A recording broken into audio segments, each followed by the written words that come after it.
Extensive properties and intensive properties. उसके बाद उससे एक चीज और थी, स्टेट फंक्शन और पाथ फंक्शन। मैंने आपको सिखाया था कि जो स्टेट फंक्शंस होते हैं वो नॉर्मली मतलब ऐसे जो सिर्फ जहाँ पे है कोई भी चीज उसी के ऊपर डिपेंड कर रही है, यानी कि पाथ के ऊपर जो डिपेंड नहीं करते उनको स्टेट फंक्शन बोलते हैं। जैसे कि कोई भी फॉर्म होगी एनर्जी की, अब हम आपको पढ़ाएंगे बेटा, बहुत एनर्जी की डिफरेंट डिफरेंट फॉर्म होती हैं। जैसे गिव्स फ्री एनर्जी हो गया जिसको हम जी से रिप्रेजेंट करते हैं, पोटेंशियल एनर्जी हो गया, काइनेटिक एनर्जी हो गया, वर्क हो गया, इलेक्ट्रिकल एनर्जी हो गया। ये सारी की सारी जो एनर्जी की जितनी भी फॉर्म होती हैं, ध्यान रखना है, एनर्जी की जितनी भी फॉर्म होती हैं वो स्टेट फंक्शन होती हैं। पाथ फंक्शन कौन सा हो जाएगा? पाथ के बारे में अगर हम बात करते हैं तो जैसे वर्क क्या है, जब हम वर्क के बारे में बात करेंगे तो वो एक पाथ फंक्शन है, यानी कि जिस पाथ से कोई भी काम किया गया है उसके ऊपर डिपेंड करेगा। ठीक है। दूसरा मैंने आपको सिखाया था कि हीट और वर्क, यानी कि जब भी आप थर्मोडाइनमिक्स को पूरा पढ़ोगे ना तो सिर्फ दो चीजों को ध्यान रखना है कि वर्क को हम W से रिप्रेजेंट करवाएंगे और हीट को हम Q से रिप्रेजेंट कराएंगे। तो ये दो चीजें ऐसी हैं जो पाथ के ऊपर डिपेंड करेंगी, बाकी की सारी चीजें पाथ के ऊपर डिपेंड नहीं करेंगे। चाहे टेम्परेचर, प्रेशर, कोई भी चीज हो वो किसके ऊपर डिपेंड नहीं करेगा। वो फंक्शन आप स्टेट फंक्शन मान के चलेंगे, बाकी के सारे सिर्फ दो फंक्शंस को हम पाथ फंक्शन लेके चलेंगे।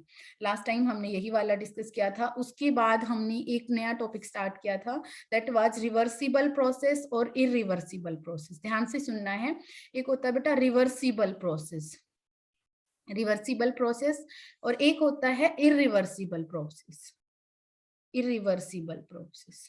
अब एक यहाँ पे जैसे मान लीजिए हमने ऐसे हम लेके चलते हैं रिवर्सिबल और इरिवर्सिबल। जैसे मान लीजिए यहाँ पे एक पिस्टन है और यहाँ पे सैंड पार्टिकल्स रखे हुए हैं। हमने कल यहाँ तक डिस्कस किया था कि मान लीजिए इसके ऊपर सैंड पार्टिकल्स रखे हुए हैं और यहाँ पे भी सैंड पार्टिकल्स रखे हुए हैं। ठीक है। और क्योंकि एक जब भी जैसे आप देखते हो कि पिस्टन के ऊपर जितना दबाव होगा वो उतना नीचे तक जा सकता है, यानी कि यहाँ पे जितनी ज्यादा सैंड पार्टिकल्स होंगे उतना नीचे तक ये जाएगा, उतना ज्यादा ये फोर्स अप्लाई करेगा। ठीक है। यहाँ पे अगर हम ऐसे ही एक कंटेनर हम यहाँ पे ले लेते हैं, यानी सिर्फ सेम उसी तरीके से, और यहाँ पे भी सैंड पार्टिकल्स रखे हुए हैं, तो दो प्रोसेस आपको देखनी है बेटा। यहाँ पे मेन क्वेश्चन आएगा वर्क से रिलेटेड, जो आपको समझना है कि रिवर्सिबल प्रोसेस क्या होती है।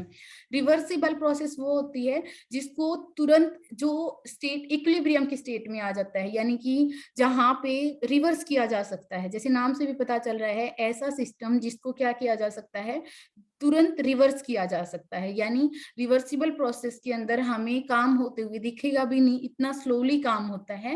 वो रिवर्सिबल, हमें ऐसा लगता है कि वहां पे कोई भी काम हो नहीं रहा है। जैसे कि मैं आपको एक चीज बताती हूँ, एक चीज समझनी है पहले आपको, इक्विलिब्रियम की क्या स्टेट होती है। जैसे हम इक्विलिब्रियम की बात करते हैं तो सबसे पहले आपको ये समझना है, क्योंकि अगला थर्मोडायनामिक्स के बाद हम इक्विलिब्रियम के बारे में बात करेंगे, तो पहले मैं आपको एक कंडीशन समझाती हूँ कि इक्विलिब्रियम का क्या मतलब होता है। यानी इक्विलिब्रियम में होने का क्या मतलब, इक्विलिब्रियम में होने का मतलब बिल्कुल ये नहीं होता कि काम होना बंद हो गया है। उसका मतलब सिर्फ ये होता है कि जितना फॉरवर्ड डायरेक्शन में काम हो रहा है उतना ही रिवर्स डायरेक्शन में काम हो रहा होता है। जैसे मैं आपको बताती हूँ, जैसे मान लीजिए हमारे पास 40 मॉलिक्यूल हैं एसिटिक एसिड के। ऐसे मान लेते हैं कि हमारे पास 40 मॉलिक्यूल एसिटिक एसिड के हैं। तो अगर हम एसिटिक एसिड को इसको पानी के अंदर डिजोल्व करते हैं, जैसे मान लो जैसे ही पानी के अंदर किसी भी एसिड को पानी के अंदर डिजोल्व करोगे तो वो क्या हो जाता है, आयंस के अंदर टूटता है। हमें पता है इस बारे में। जो कंप्लीटली आयंस में टूट जाता है, जैसे मान लीजिए HCl की बात करें, मान लीजिए मेरे पास यहाँ पे 40 HCl के मॉलिक्यूल होते, तो HCl क्या है, एक स्ट्रॉन्ग एसिड है, तो यहाँ पे हमें कितने मिलते, 40 H पॉजिटिव और 40 Cl नेगेटिव। ये क्या हो जाता, कंप्लीटली आयंस में टूट जाता। ठीक है, सिंपल सी बात है कि जैसे ही पानी के अंदर डिजोल्व करोगे वो तुरंत क्या हो जाएगा, आयनिक आयंस में टूट जाएगा। 40 है तो 40 के 40 हमारे पास किस फॉर्म में चले जाएंगे, आयनिक फॉर्म में चले जाएंगे। मान लीजिए हमारे पास कोई वीक एसिड है, जैसे एसिटिक एसिड क्या है, एक वीक एसिड है, हम जानते हैं कि इसमें से ये कंप्लीटली नहीं टूटता है। जब हम 10th क्लास तक पढ़ाते हैं तो हम ये बोलते हैं कि बेटा इसमें से 20 टूट गए और 20 नहीं टूटे। अब मान लीजिए मैं आपको वहां पे समझाने का क्या मतलब होता है, वहां पे हम बोलते हैं कि 40 में से 20 तो 20 का ब्रेक डाउन हो गया, इसका मतलब 20 हमारे पास CH3COO नेगेटिव है और 20 हमारे पास H पॉजिटिव है। ठीक है, हमने ये मान लिया है। ठीक है, लेकिन हमारे पास ये तो हो गया 20 और बाकी 20 नहीं टूटे हैं, वहां पे हम ये बोलते हैं कि बेटा ये कंप्लीटली नहीं ब्रेक डाउन हुआ है, इसलिए ये वीक एसिड है। एक्चुअली वहां पे ऐसा नहीं होता है कि टूटते नहीं है, ये 20 तो कंप्लीट टूट जाते हैं, बाकी ये जो 40 में से बाकी जो अनब्रोक, हम ऐसे बोलते हैं कि ये ब्रेक डाउन नहीं हुआ है उनका, एक्चुअल में वो इस सिचुएशन में रहते हैं कि जैसे उनमें से एक टूटता है तो वो टूट के किस फॉर्म में जाएगा, CH3COO नेगेटिव और H पॉजिटिव की फॉर्म में जाएगा। वो जैसे ही टूटता है वापस से जुड़ जाता है, यानी कि इक्विलिब्रियम सेटअप हो जाता है। एक्चुअली क्या हो रहा होता है वहां पे, इक्विलिब्रियम सेटअप हो रहा होता है, यानी कि दिखने में हमें ऐसा लगता है, क्योंकि ओवरऑल तो एक काम अगर टूट रहा है, एक मॉलिक्यूल यहाँ पे टूट रहा है, तो ये पर्टिकुलर जुड़ के वापस एक मॉलिक्यूल बना भी रहे हैं, तो हमें क्या लगता है, ओवरऑल हमारा हमें देखने में ऐसा लगता है कि यहाँ पे कुछ नहीं हो रहा है, सिर्फ 20 मॉलिक्यूल्स टूट गए हैं, बाकी 20 नहीं टूटे हैं। तो हम वहां पे सिचुएशन को ऐसे बोलते हैं कि मतलब प्रोसेस स्टॉप हो गई है, लेकिन वो प्रोसेस स्टॉप नहीं होती बेटा, वो इक्विलिब्रियम में होते हैं। इक्विलिब्रियम मतलब जितनी फॉरवर्ड डायरेक्शन में हो रही है उतनी ही बैकवर्ड डायरेक्शन में हो रही है। इसका मतलब अगर हम ऐसे मान सकते हैं कि किसी चीज को आप इतना ही आगे लेके जाओ और उतना ही वापस से बैक में लेके आ जाओ, तो इसका मतलब तो क्या लगेगा हमें कि वो चीज वहीं पे रखी हुई है। ऐसा ही यहाँ पे होता है कि 20 तो ब्रेक डाउन हो गई, 20 के बाद मान लो 2 मॉलिक्यूल और टूटते हैं तो वापस से 2 जुड़ भी जाते हैं, तो देखने में हमें ये लगता है कि यहाँ पे कोई प्रोसेस नहीं हो रही है। ओवरऑल देखने में हमें इक्विलिब्रियम वाली जो सिचुएशन होती है उसमें लगता है कि जो रिएक्शन है वो आगे होना बंद हो गई है। तो आपको समझना है यही हमारा रिवर्सिबल की जो फिनोमिना होती है। जैसे हम डेली लाइफ में हम आपको बताते हैं, जैसे मान लीजिए कि यहाँ पे एक कंटेनर के अंदर पानी रखा हुआ है, ठीक है, हम सभी जानते हैं कि इवेपोरेशन होता है, यानी कि जो हमारी जो सराउंडिंग की जो हीट होती है, यानी कि जो अगर मान लीजिए पानी बहुत ठंडा है तो यहाँ पे जो सराउंडिंग में ऑब्वियसली बात है उसके कंपेरेटिवली तो यहाँ पे हीट है, यानी यहाँ का टेम्परेचर आप ऐसे बोल सकते हो कि ज्यादा है इससे, तो ये क्या करेगा, यहाँ पे जो थोड़े बहुत मॉलिक्यूल्स उस पानी में से क्या होना स्टार्ट हो जाते हैं, इवेपोरेट होना स्टार्ट हो जाएंगे। ऑब्वियसली बात है यहाँ पे क्या हो जाएंगे, इवेपोरेट होना स्टार्ट हो जाते हैं। तो जितना पानी हमें लगता है कि ठीक है भाई जितना पानी इवेपोरेट होना था वो हो गया है, ठीक है, हम हीटिंग नहीं कर रहे हैं। हीटिंग का मतलब अगर आप एक गिलास के अंदर पानी रखते हो तो भी बेटा वहां पे कुछ मॉलिक्यूल्स पक्का इवेपोरेट हो रहे होते हैं, तो हमें लगता है कि इवेपोरेट हो गए, चलो ठीक है, लेकिन इतने ही मॉलिक्यूल जितना हमारी वहां की एयर उसको अकोमोडेट कर सकती थी उतने मॉलिक्यूल वहां पे इवेपोरेट हो गए, हमें लगता है प्रोसेस स्टॉप होगी। लेकिन एक्चुअली फिर वहां पे क्या होना स्टार्ट हो जाता है कि जैसे ही मान लो 2 ड्रॉप ऊपर इवेपोरेट हुई तो वापस से 2 ड्रॉप क्या हो जाएं, कंडेंस हो जाएं। तो ये जो सिचुएशन होती है उसको हम इक्विलिब्रियम बोलते हैं। हमें देखने में ऐसा लगता है कि वो प्रोसेस स्टॉप हो गई है, यानी कि जितना पानी इवेपोरेट होना था वो हो गया है, बाकी क्या हो गया है, अब इवेपोरेशन होना बंद हो गया है। लेकिन एक्चुअली उस टाइम पे जब वो पानी जितना इवेपोरेट होना था हो गया था, उसके बाद दोनों की रेट इक्वल हो गई थी। दोनों की रेट इक्वल होने का मतलब जितनी स्पीड से ये पानी इवेपोरेट हो रहा था उतनी ही स्पीड से ये पानी कंडेंस होना स्टार्ट हो गया है। इस वजह से और पानी एक्स्ट्रा इवेपोरेट, मान लो 3 मॉलिक्यूल इवेपोरेट हुए और 3 ही मॉलिक्यूल वापस से कंडेंस हो गए उसी स्पीड से, तो हम क्या बोलते हैं, यहाँ पे क्या सेटअप हो गया है, इक्विलिब्रियम सेटअप हो गया है। तो ये होता है फिनोमिना इक्विलिब्रियम का। तो सभी बच्चों को पहली बात तो ये दिमाग में क्लियर होना चाहिए कि जो बार बार हम वर्ड यूज करेंगे तो रिवर्सिबल प्रोसेस में जैसे मैं बोलूंगी कि इक्विलिब्रियम सेटअप हो जाता है, तो आपको ये पता होना चाहिए बेटा इक्विलिब्रियम सेटअप होने का मतलब होता है कि वो प्रोसेस वापिस से जितनी हुई है उस वापिस से रिवर्स हो सके उसी डायरेक्शन में, तो उसको हम क्या बोलते हैं, इक्विलिब्रियम पोजिशन बोल देते हैं। तो यहाँ पे जब हम बात करते हैं सैंड पार्टिकल्स को, जब हम किसी पर्टिकुलर पिस्टन के ऊपर रख देते हैं, तो यहाँ पे दो वर्क हो रहे होते हैं। देखो ध्यान से देखना है। रिवर्सिबल मतलब कि मान लीजिए मैंने एकदम से सारे के सारे सैंड पार्टिकल्स को रिमूव करवा दिया। तो अगर मैं सारे के सारे सैंड पार्टिकल्स को, जो पिस्टन के ऊपर जो दबाव बना हुआ था, जो पिस्टन यहाँ तक था, जैसे ही सैंड पार्टिकल्स को आप रिमूव करवाओगे तो ऑब्वियस सी बात है यहाँ पे वॉल्यूम इंक्रीज हो जाएगा। पहले वॉल्यूम कम था, सिंपल है, ये वाला वॉल्यूम था यहाँ पे, ठीक है। तो जैसे ही आपने यहाँ पे सारे के सारे सैंड पार्टिकल्स को रिमूव करवाया, यहाँ पे क्या हो जाएगा, वॉल्यूम इंक्रीज हो जाएगा। तो पहली बात तो ये, तो एकदम से वर्क हुआ है, ठीक है, यहाँ से ये रिमूव कर दिया गया है। अब अगर हम यहाँ पे बात करें, तो एक तो ये सिचुएशन है जिसको अब ऐसे अगर आपने एकदम से हटा दिया है सारी की सारी सैंड को, तो ऐसा नहीं है कि पिस्टन अपने आप से नीचे आ जाएगा, बिल्कुल नहीं आएगा। देखो अगर आपने एकदम से सारा हटा दिया है, सारा का सारा प्रेशर लगा के, तो एकदम से वो क्या नहीं आता है, नीचे नहीं आ सकता एकदम से, ठीक है। तो यहाँ पे क्या हो जाए, इस तरह की जो प्रोसेस जो रिवर्ट नहीं हो सकती, उसको हम इरिवर्सिबल बोलते हैं।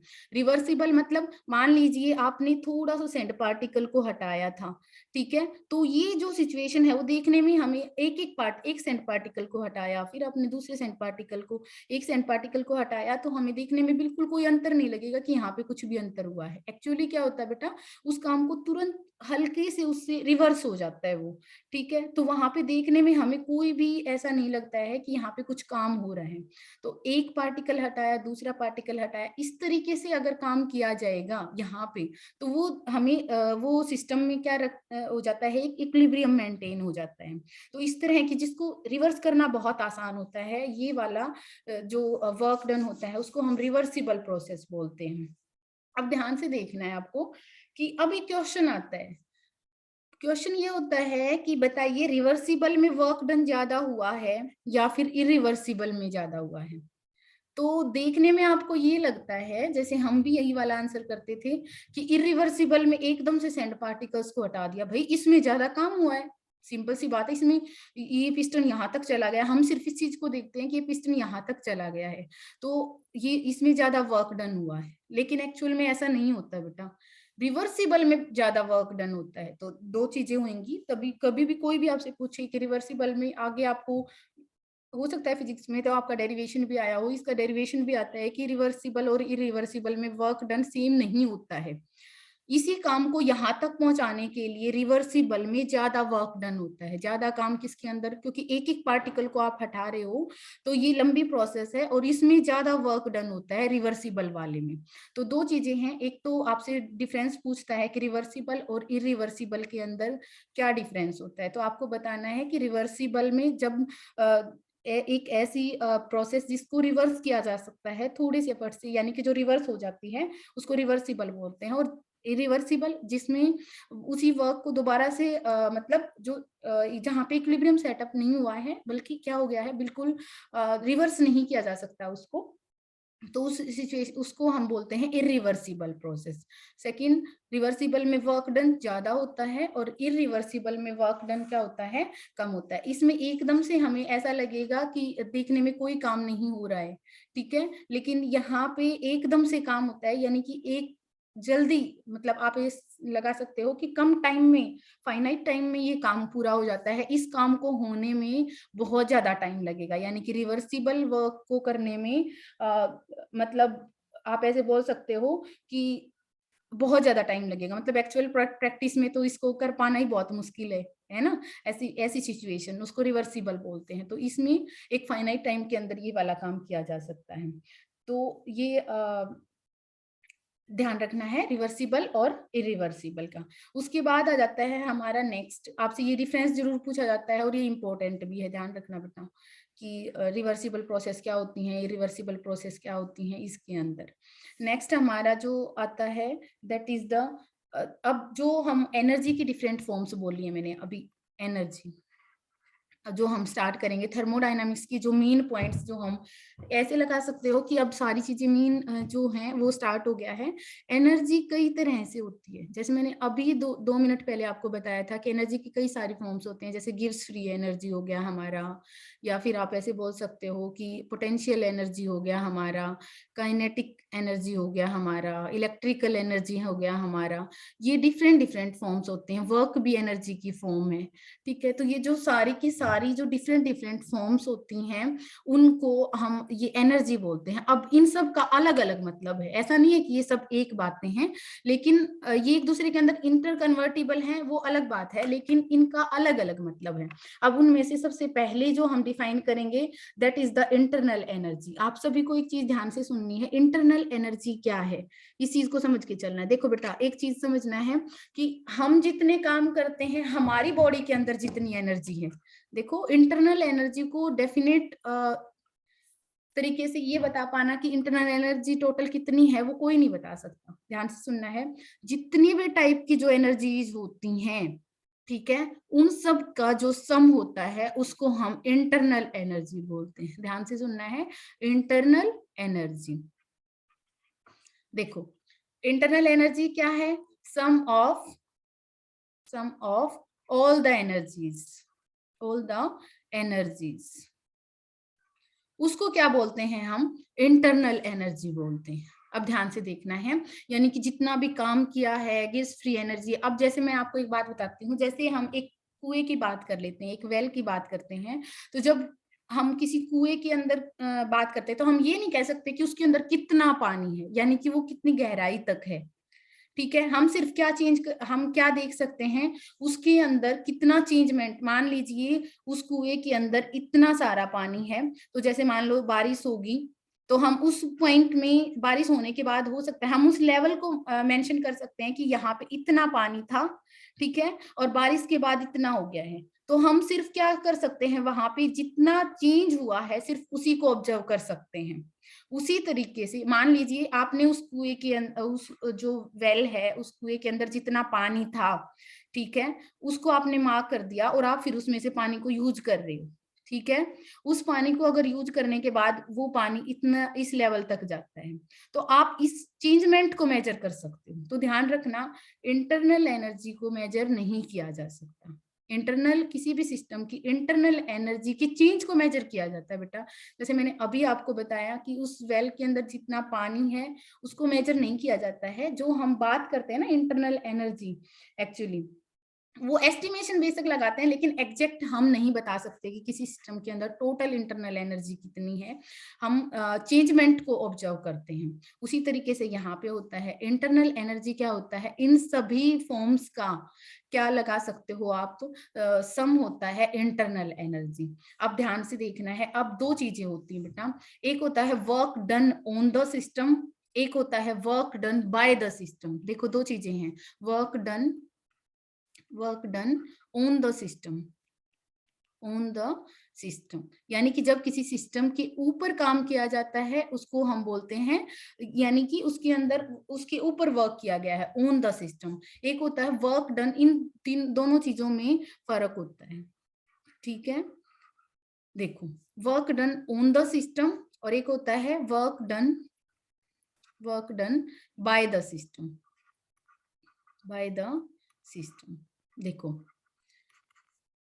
अब यहाँ पे हम साइन के थ्रू बताते हैं कि इसको पॉजिटिव और नेगेटिव बोलते हैं। देखो, work done on the system, यानी कि जैसे मान लो हम पिस्टन, यहाँ पे इस पिस्टन की बात कर रहे थे थोड़ी देर पहले, तो उस पिस्टन पे हम क्या बात कर रहे थे कि यानी कि जब उसने एक पर्टिकुलर प्रेशर लगा रखा है, ठीक है, तो ये क्या था, एक जो हमारा जो सिस्टम है, जो हमारा कंटेनर था, उसके ऊपर वर्क था, work done on the system था।